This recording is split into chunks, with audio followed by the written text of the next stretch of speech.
糖尿病係常見嘅慢性疾病，全球大概有1/10人係患有糖尿病，而遺傳因素、缺乏運動、肥胖都係患上2型糖尿病嘅關鍵因素。今次個主題係服用糖尿藥可以減肥嗎？認識你的糖尿藥。我哋兩位藥劑師除咗會介紹常見糖尿藥嘅種類，更加會探討糖尿藥同減肥嘅關係，亦都會拆解使用糖尿藥嘅迷思。糖尿藥好似唔可以減肥嘅喎，胰島素亦都係控制糖尿病嘅啦。想了解下多啲啦，即係譬如糖尿點樣形成咯，就同埋就係有冇乜嘢先兆咯。藥劑師提供嘅資訊呢，即係佢而家變咗一個講座，好似係我哋身邊嘅朋友咁樣。我相信有啲人再加深自己嘅印象，聽完又聽都唔出奇咯。咁譬如好似講我今朝個早餐為例啦，咁其實嗰個包即係一啲碳水化合物咧，佢去到個胃部就會消化啦，咁跟住咧就會轉為葡萄糖嘅。咁而啲葡萄糖咧就會經由小腸嗰度去吸收，咁就會令到個血糖升高嘅。個胰臟咧佢就會分泌呢啲胰島素嘅鎖匙，就會打開嗰啲細胞嘅大門，令到嗰啲嘅糖分由血液嗰度咧就去到細胞裏邊嘅。咁當啲糖分入到去細胞嗰度咧，咁嗰個血糖咧就會回復翻去正常水平咯。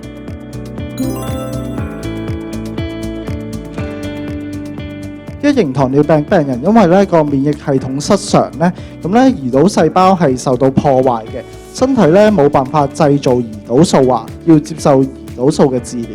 2型糖尿病咧，佢哋患者咧仍然係可以製造胰島素嘅。但係咧，就有機會係身體對胰島素產生抗拒啦，或者個胰島素分泌得太少咧，會導致高血糖。咁超過90%嘅糖尿病人咧，都屬於係一個2型嘅糖尿病㗎。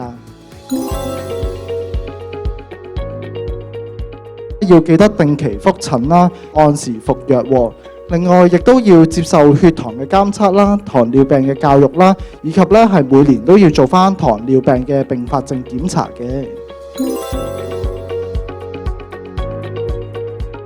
咁啊，糖尿藥咧，簡單啲嚟講咧，可以分做2大類嘅，口服啦，同埋注射型嘅糖尿藥。咁口服糖尿藥咧，仲可以再細分做6個類別嘅，雙胍類啦，磺胺尿素劑、DPP4 酶抑制劑、SGLT2 抑制劑、格列酮類啦，同埋葡萄糖苷酶抑制劑嘅。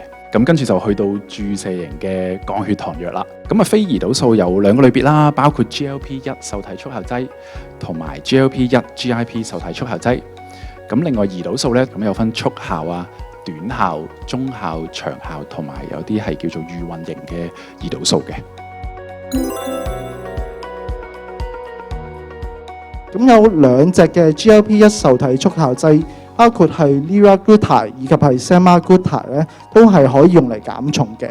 至於 GLP-1 GIP 受體速效劑 tirzepatide 咧，亦都咧係有美國食品藥物管理局咧批准咧作為減重嘅藥物嘅。